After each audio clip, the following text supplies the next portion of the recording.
विकसित भारत नहीं बन सकता है।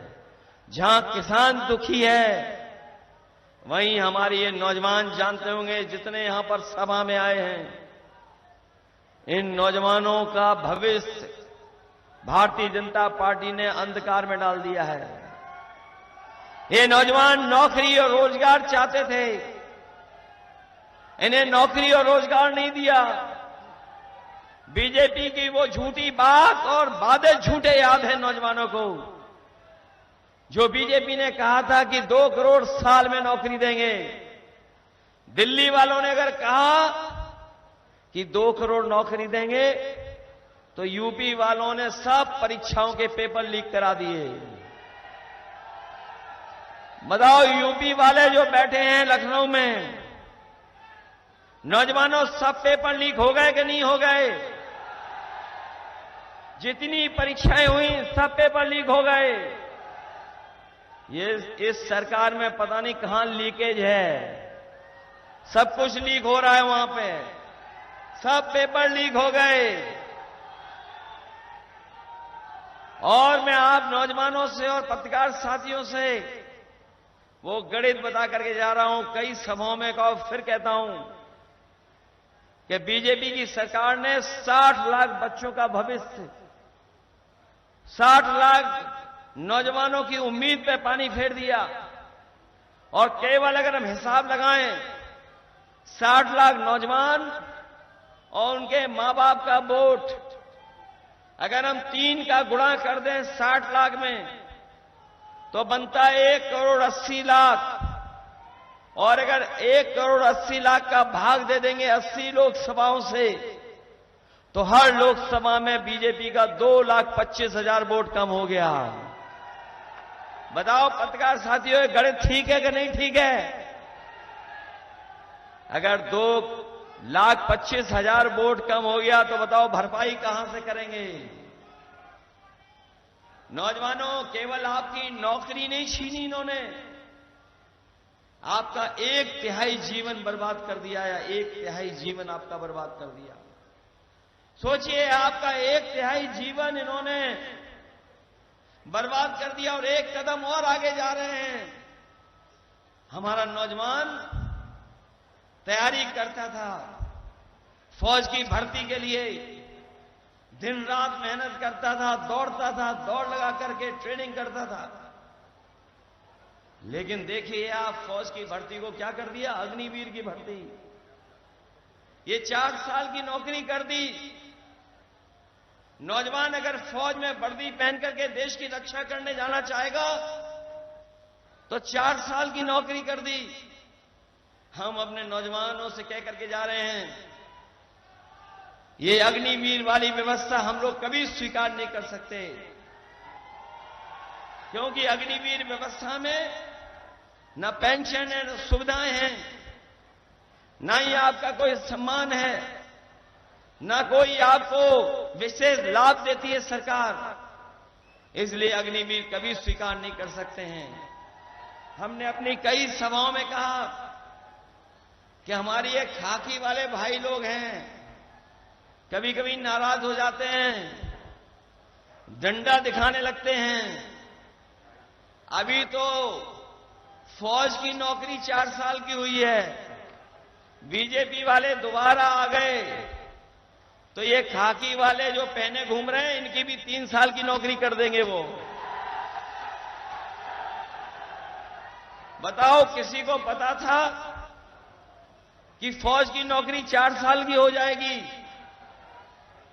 कहे ये सवाल तुझसे पत्रकार साथी कि आप क्यों कह रहे हो कि इनकी खाकी वालों की 3 साल की नौकरी हो जाएगी?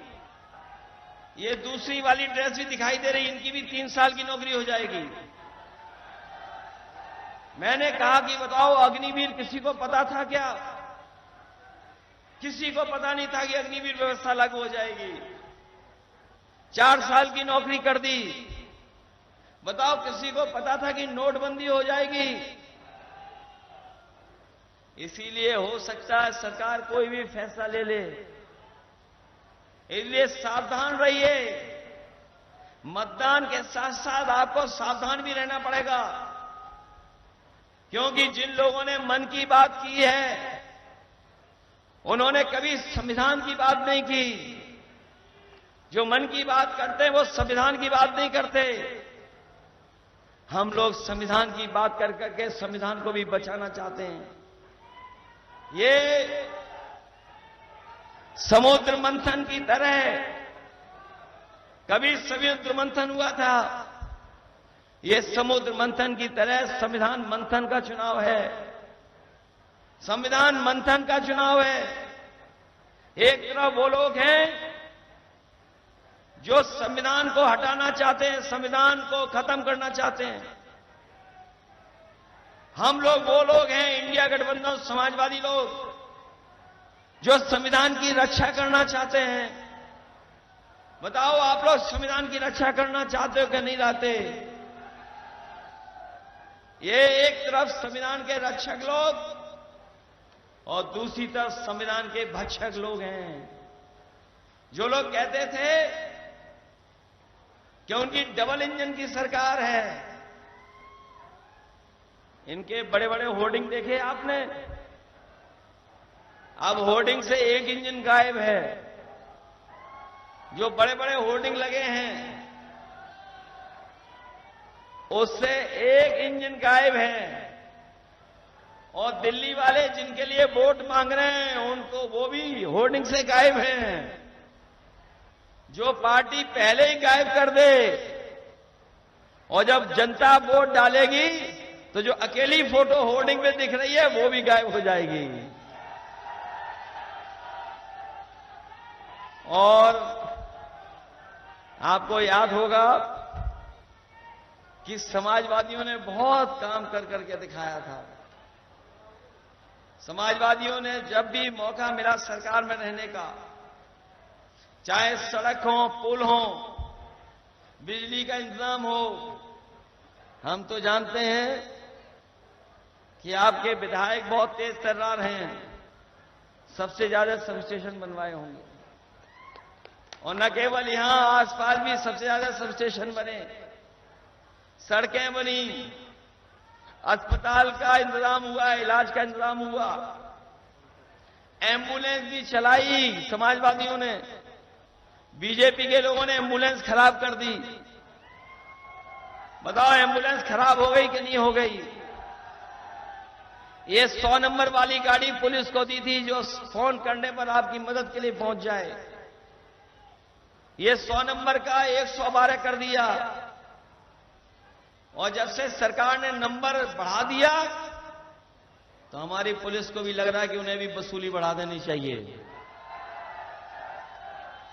100 से 112 हुआ और इन लोगों ने भी अपनी जो वसूली थी वो बढ़ा दी। और वसूली इतनी हुई है सरकार में जिसकी हम और आप लोग कल्पना नहीं कर सकते। बताओ इलेक्टोरल बॉन्ड से वसूली की बीजेपी ने कि नहीं की? ये अखबार वाले, टीवी वाले दिखाएं ना दिखाएं, क्योंकि इनके साथ मुश्किल है। ये उसी का कहते हैं जिसका दाना उसका गाना। लेकिन इलेक्टोरल बॉन्ड ने, जो इलेक्टोरल बॉन्ड थे उसने बीजेपी का बॉन्ड बैंड बजा दिया। बॉन्ड ने बैंड बजा दिया कि नहीं बजा दिया? कभी कोई चंदा देता है इतना? कोई किसी से 1,000 करोड़ वसूल लिया, किसी से 600 करोड़ वसूल लिया, किसी से 500 करोड़ वसूल लिया। और जिसकी ये लोग वैक्सीन लगवा रहे थे, हमें आपको, जिस कंपनी की हमें और आपको वैक्सीन लगवा रहे थे ये लोग, बताओ उससे भी पैसा वसूल लिया कि नहीं वसूल लिया? कम से कम हमने तो नहीं वैक्सीन लगवाई इनकी, हम बच गए उससे। लेकिन जो वसूली हुई है, ये जो वसूली हुई है उसी की वजह से ये महंगाई है। अगर कंपनियों से इतनी वसूली नहीं होती तो इतनी महंगाई बाजार में नहीं होती। ये जो इलेक्टोरल बॉन्ड लिए इन्होंने, इलेक्टोरल बॉन्ड लिए हैं, उससे भी इनकी महंगाई बढ़ी है। और पूरे देश का हिसाब किताब लगा लो आप।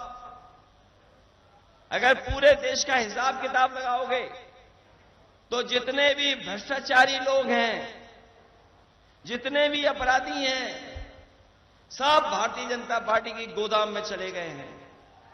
ये भारतीय जनता पार्टी ने